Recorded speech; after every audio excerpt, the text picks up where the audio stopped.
Fog clung to the treetops like something alive, coiling and uncoiling as Dr. Hale stepped into the forest that locals refused to map. The air tasted metallic, as though it held memories of old blood. Birds did not sing here. Even the wind avoided the branches.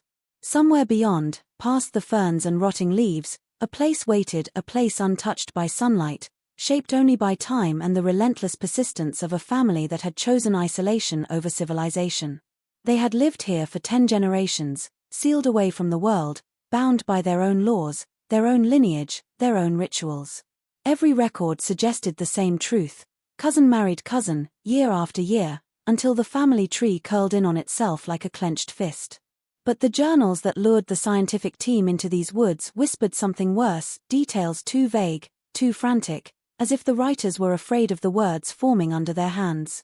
Hale felt watched long before he heard the first twig snap. Something moved between the trees, low to the ground, but heavy. Not quite human. Not quite animal. The forest swallowed the sound instantly, as though the woods themselves feared what followed behind it. His flashlight flickered, catching only glimpses: pale skin, elongated limbs, dark reflective eyes that didn't blink. The deeper the team ventured, the more wrong everything became. A campsite untouched for decades still held warm embers beneath its ash. Bone carvings hung from branches, turning slowly in the air, pointing the scientists forward like guiding hands or warnings. The silence grew thicker, pressing against their eardrums, making their voices sound too loud, too intrusive. When they found the first footprint in the mud, Hale froze. It was human. And it wasn't. Toes too long, heel too narrow, impressions too deep for a body of ordinary weight. The forest had shaped something here, something born generation after generation until it no longer resembled the ancestors who walked in centuries ago. The woods felt smaller now, as if the trees leaned closer, listening. Hale exhaled and watched his breath shiver into the cold. Something knew they were here. Something that had lived in darkness longer than any map, any nation, any memory. And as the team pressed on, unaware of how many eyes followed them, Hale finally understood the truth hidden in the old journals. Describes the moment when the research team first uncovers signs of an isolated encampment, but its significance goes far beyond a simple geographical discovery. This moment marks the beginning of a descent into a world that civilization forgot, a world that has grown and decayed entirely on its own, untouched by rules, progress, or outside eyes.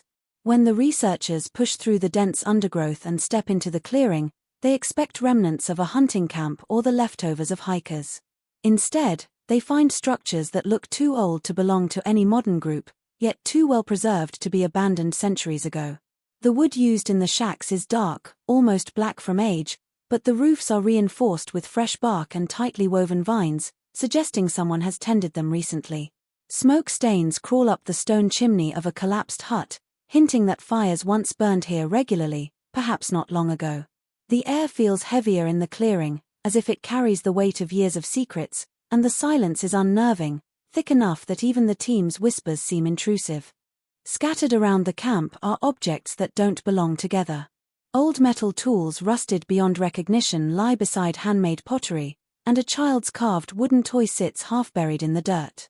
The mixture of primitive craftsmanship and forgotten technology raises questions the team cannot answer. Why would an isolated family, hidden from the world, possess tools from different eras? How long had they been here, and why did no one ever find them? The sudden absence of any human presence only deepens the mystery. No footprints in the mud, no recent food scraps, no clothing hung to dry. It feels as if the inhabitants stepped away only moments before the team arrived, yet the emptiness suggests they may have vanished years ago. As they explore further, they find strange markings on tree trunks, symbols carved deeply into the bark, spiraling downward in unsettling patterns. None of the researchers recognize them, but they share a disturbing harmony, as if they were carved with purpose, rhythm, ritual. These symbols hint at a structured culture, something far more complex than a simple survivalist group hiding in the wilderness. Every detail of the camp seems suspended between time periods, a living museum of rituals and habits passed down through generations without outside influence. The researchers feel the forest watching them, the way one might watch strangers step into a forbidden home. They sense that whatever happened here did not end naturally, and this encampment is merely the first breadcrumb on a trail leading to something far older, far stranger, and far more dangerous than any of them expected. Revolves around the chilling discovery of a hidden family tree, a relic that transforms the mystery from an abandoned settlement into a generational puzzle marked by obsession, secrecy, and disturbing intent. When the researchers uncover the journals, they initially expect the usual notes on weather, hunting records, maybe details of daily survival. Instead, they find brittle pages filled with meticulous names, dates, and bloodlines stretching back more than 2 centuries. Every entry connects with another, looping inward, never branching outward to strangers. The more they study the records, the more they realize the pattern is deliberate. Cousin marries cousin, generation after generation, without exception. The entries are written in a rigid hand that grows more frantic as the years progress, ink blotted in places where the writer pressed too hard, as if struggling to document rules that should never be broken. The journals refer repeatedly to the circle, a term the researchers cannot fully decipher. It appears beside names, beside marriages, even beside births. Sometimes it's drawn as a symbol, a closed loop with no openings, always shaded in dark ink. The circle, it seems, was both a boundary and a mandate. It was the shape of their lineage and the law that governed it. As the researchers flip through the pages, they notice that children born from unions outside the circle are crossed out, not erased, not forgotten, but scratched so deeply the paper is torn. There are no explanations, no reasons given, only a silent declaration that deviation was an offense that could not be tolerated. What disturbs the team even more are the marginal notes, scribbled in a different handwriting, nervous, slanted, and increasingly unstable. These notes speak of purity, of keeping the blood strong, of preserving the family from outsiders who carry ruin in their veins. It becomes clear that this isolated lineage did not merely tolerate cousin marriages, they revered them. Outsiders were feared not because of cultural difference but because they were believed to dilute something sacred the family guarded for generations.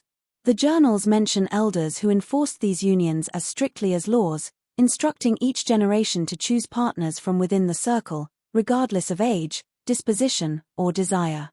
As the researchers piece together the family tree, they begin noticing strange gaps, whole lines of descendants whose names are never explained, whose dates end abruptly, whose existence seems erased intentionally. These omissions cast long shadows over the family's history, suggesting punishments, disappearances, or worse. With each revelation, the researchers sense the truth tightening around them. This family did not live in isolation by accident. Their isolation was engineered, protected, and justified across 10 generations by a belief system they created and obeyed with terrifying devotion. Focuses on the team's growing realization that the abandoned camp is not just a relic of isolation but a biological anomaly, a place where nature and genetics have interacted in ways that defy accepted science. As the researchers examine the environment more closely, they begin collecting samples, hair strands caught on wooden beams, flakes of skin near sleeping mats, fragments of bone scattered beside a cooking pit. At first, they assume these remains belong to animals, perhaps deer or wolves dragged through the camp long after its abandonment. But under closer inspection, the samples reveal something deeply unsettling. The hair follicles are shaped like human hair yet structured with patterns seen in cold-adapted mammals. The bones contain traces of unusual density, as if reinforced to bear more weight than a normal human frame could manage. Skin samples contain pigmentation cells that behave erratically under light, shifting tone as though reacting defensively rather than naturally. Each anomaly is bizarre on its own, but together they form a biological puzzle without precedent. One of the scientists, a geneticist with years of field experience, compares the samples against known species and finds mismatches in every direction. The DNA chains contain segments that resemble human structure but twist into unfamiliar arrangements, almost as if the code has been rewritten slowly across generations. This is not mutation caused by random chance or environmental exposure. The changes are too consistent, too patterned, too aligned with a lineage that has evolved without branching. The geneticist describes it as a spiral rather than a tree, tightening inward instead of spreading outward, compressing traits until something entirely new is formed. What unsettles the team most is that these modifications were not only inherited but appear to be adaptive. The enhanced bone density suggests survival in dense, uneven terrain. The shifting skin pigments hint at camouflage. The hair's unusual structure indicates insulation far beyond what a human living in moderate climates would need.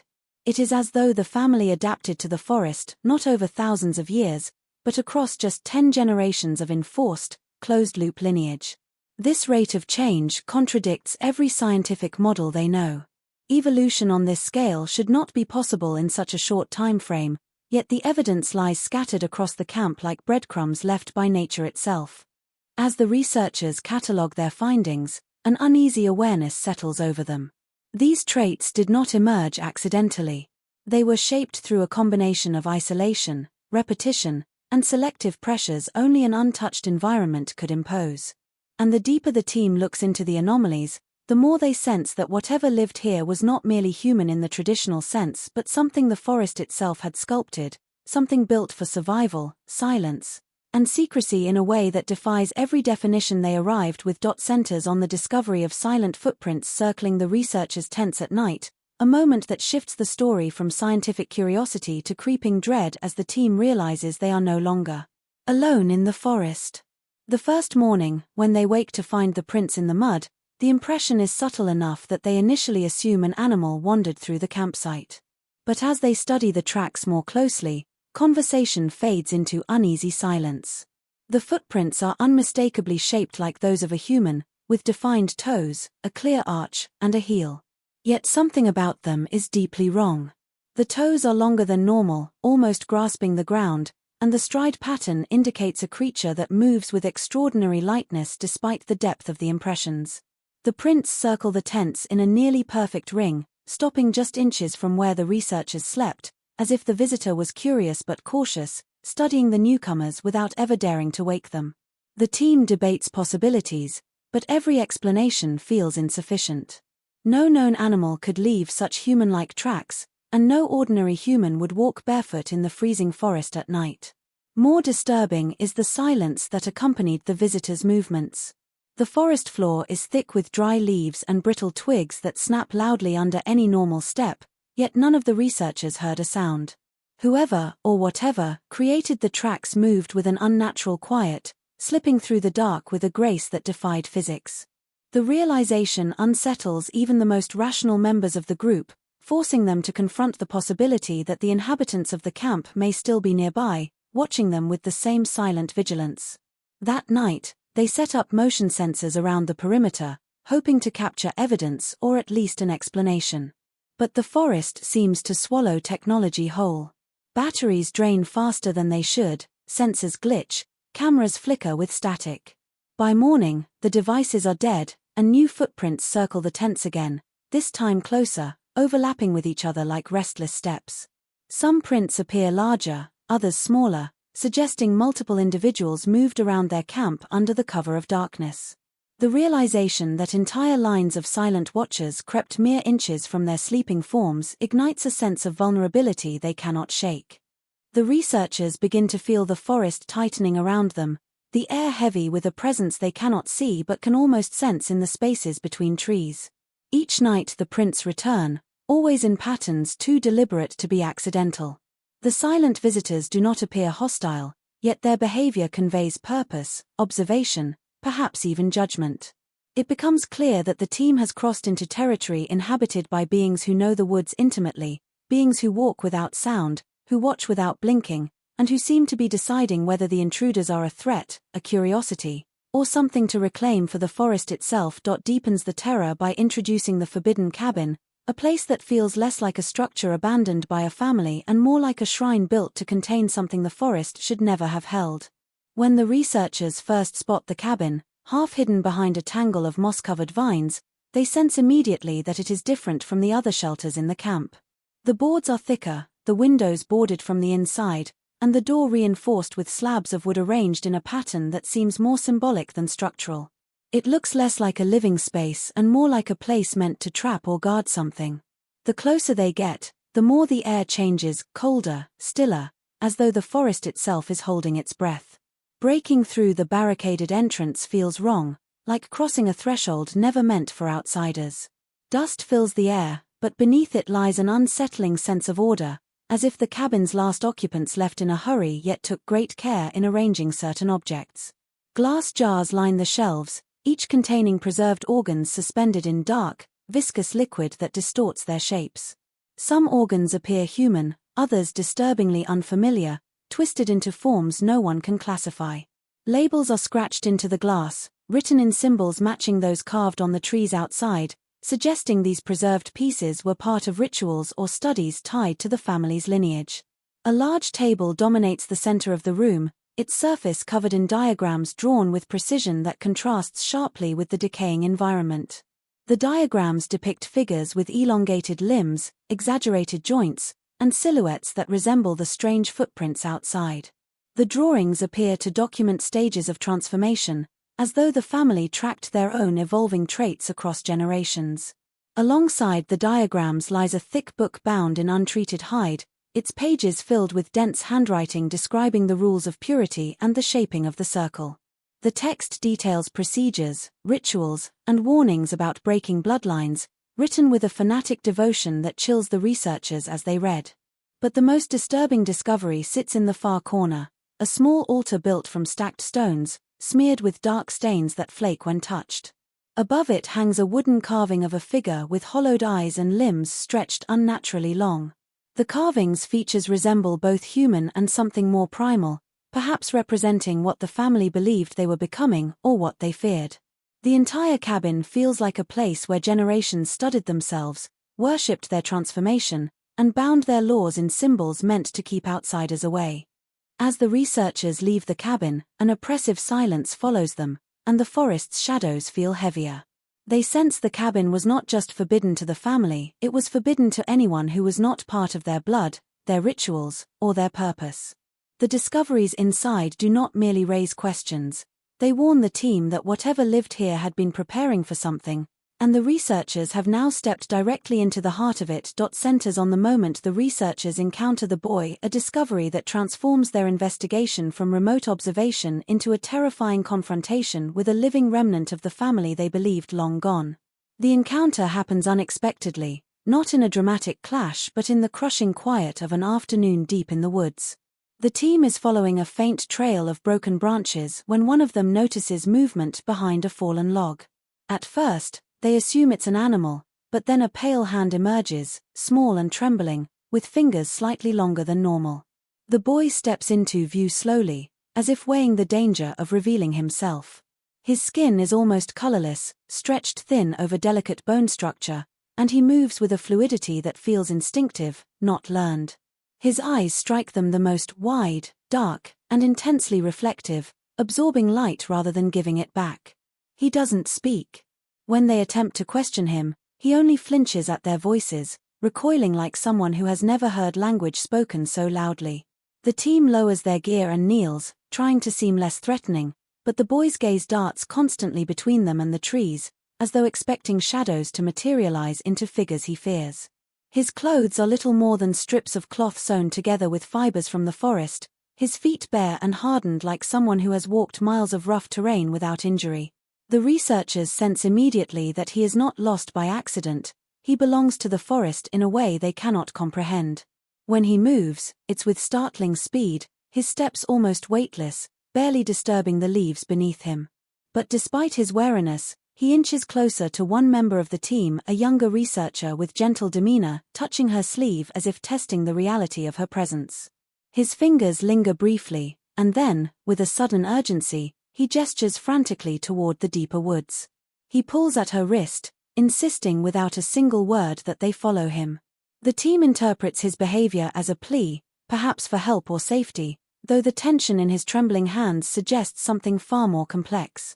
His fear is not of them but of something behind them, something he senses approaching long before they notice anything amiss.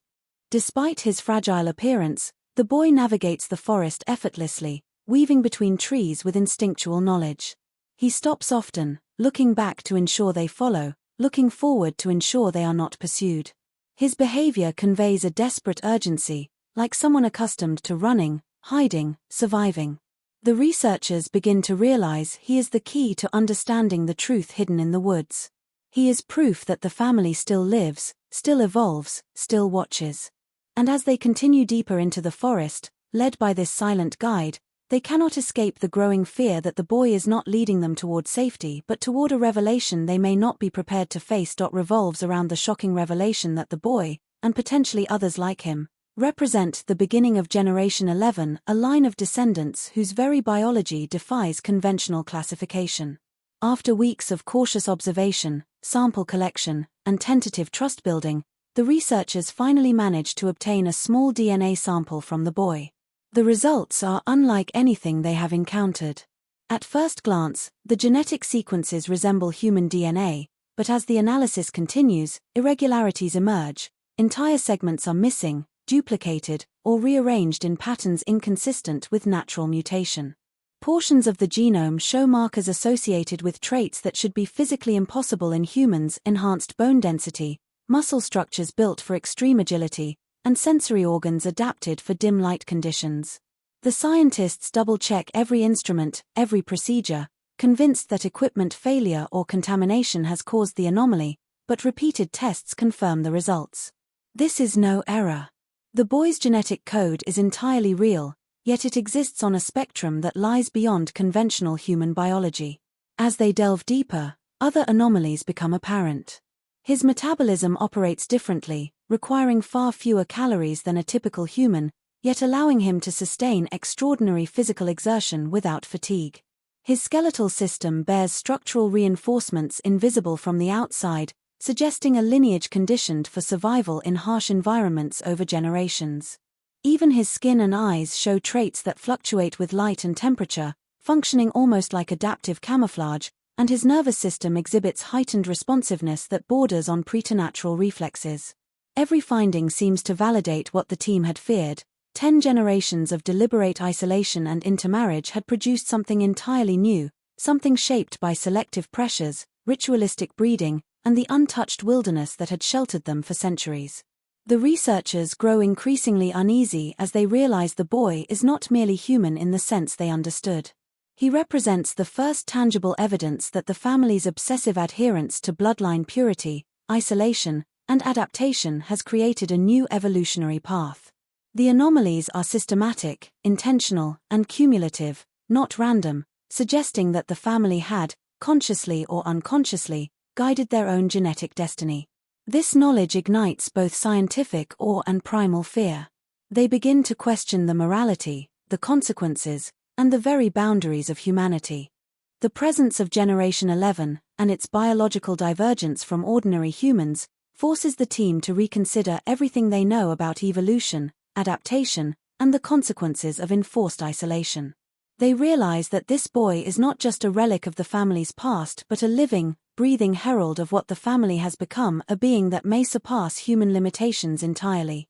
And the deeper the researchers peer into this genetic mystery, the more they understand that they are not merely studying the family, they have become part of its story, stepping into a lineage that has been quietly shaping itself for centuries, and one that may not welcome outsiders without consequence. Focuses on the moment the researchers become aware of the elder's presence, an event that transforms the forest from a passive backdrop into an active, menacing entity that watches, judges, and controls the intruders.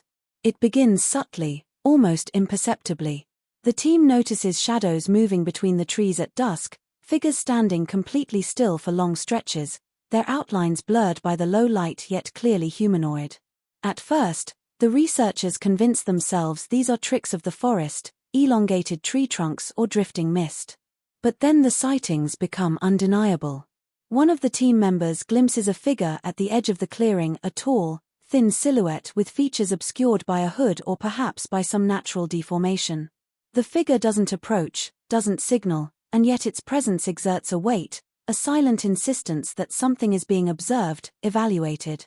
Over the next days, the phenomenon repeats. Shadows appear at dusk, lingering just beyond the firelight, vanishing when approached but reappearing when the team moves elsewhere. Motion sensors set up around the camp detect nothing. Cameras catch only fleeting flashes or distorted shapes. At night, the researchers awaken to the subtle sound of twigs snapping or leaves brushing against each other, but when they peer into the darkness, no one is there. Even the boy, who had previously led them with relative confidence, tenses, and stiffens, signaling that the forest is no longer neutral territory. It is alive with silent watchers whose intentions are unknowable, and their presence feels older, wiser, and far more threatening than any ordinary human could embody. The team begins to suspect that these are not merely sentinels of the forest but elders of the family itself, the very individuals who enforced generations of isolation and genetic continuity. They move with a deliberateness that suggests patience accumulated over decades, perhaps centuries, understanding the rhythms of the woods and the behavior of intruders with almost prescient accuracy.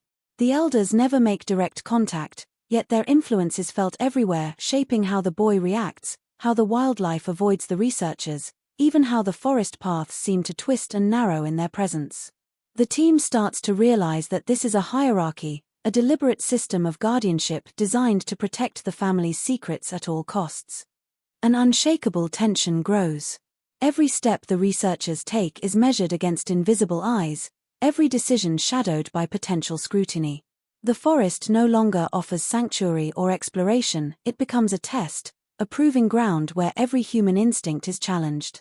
Even simple tasks, like collecting samples or examining structures, are haunted by the sense that the watchers are judging, evaluating, waiting to decide whether the outsiders deserve to leave unscathed. As the researchers continue deeper into the woods, it becomes clear that the elders are not just protecting the family, they are enforcing it, ensuring that the lineage, the rituals, and the secrets of the generations past remain intact, and that anyone who intrudes is now a part of the story whether they want to be or not. Centers on the disappearance of one of the scientists, an event that escalates the tension and cements the realization that the forest and its inhabitants are far more dangerous than the team initially imagined. The disappearance begins subtly, almost imperceptibly, with small signs that something is wrong. Personal items are misplaced or found in unusual locations. A notebook that was carefully tucked into a backpack one evening is discovered lying open on a moss-covered rock the next morning, its pages smeared with dirt. At first, the team dismisses these incidents as the result of fatigue, disorientation, or carelessness, but the unease lingers.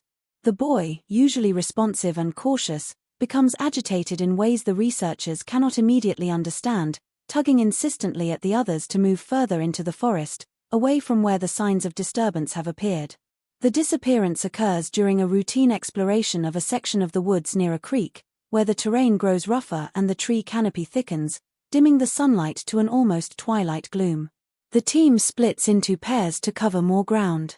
When one member of the team calls back to the missing scientist, there is no response.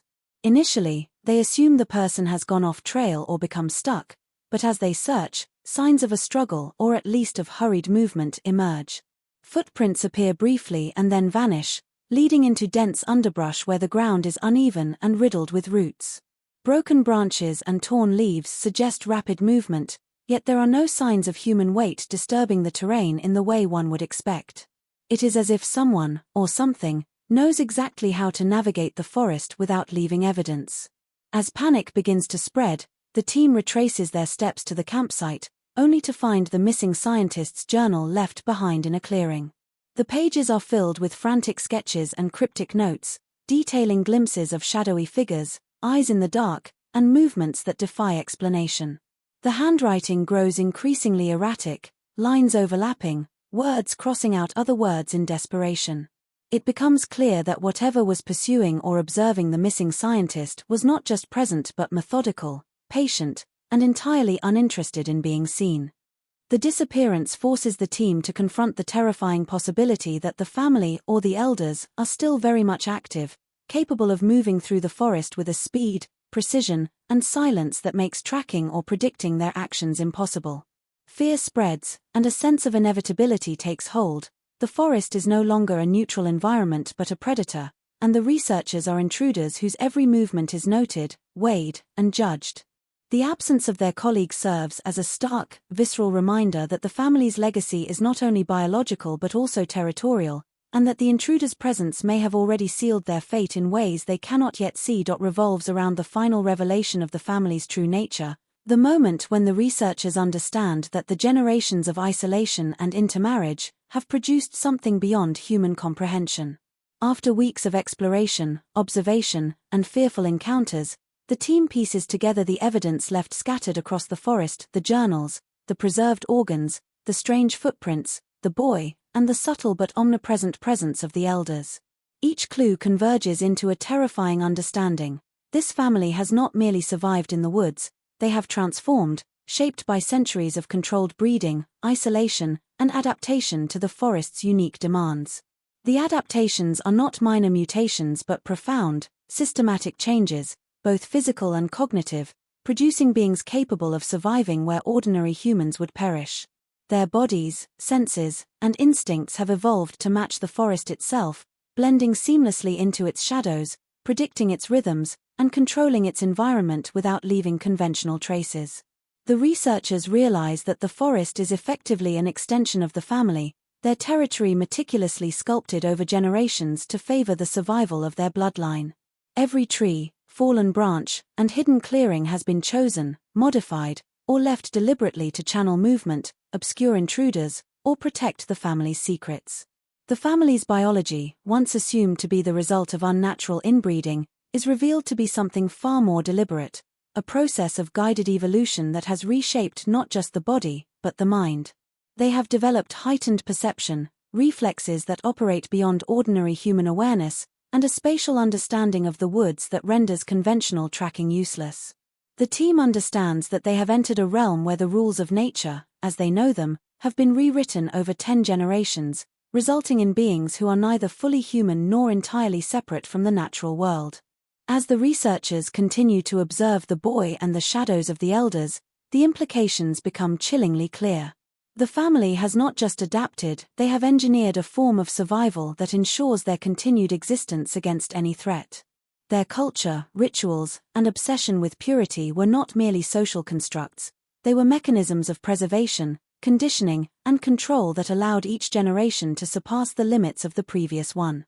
The biological anomalies, the extraordinary physical and cognitive traits, and the near-supernatural integration with the forest all point to a deliberate trajectory, the creation of beings designed to endure, to dominate their environment, and to enforce the legacy of the family with silent vigilance.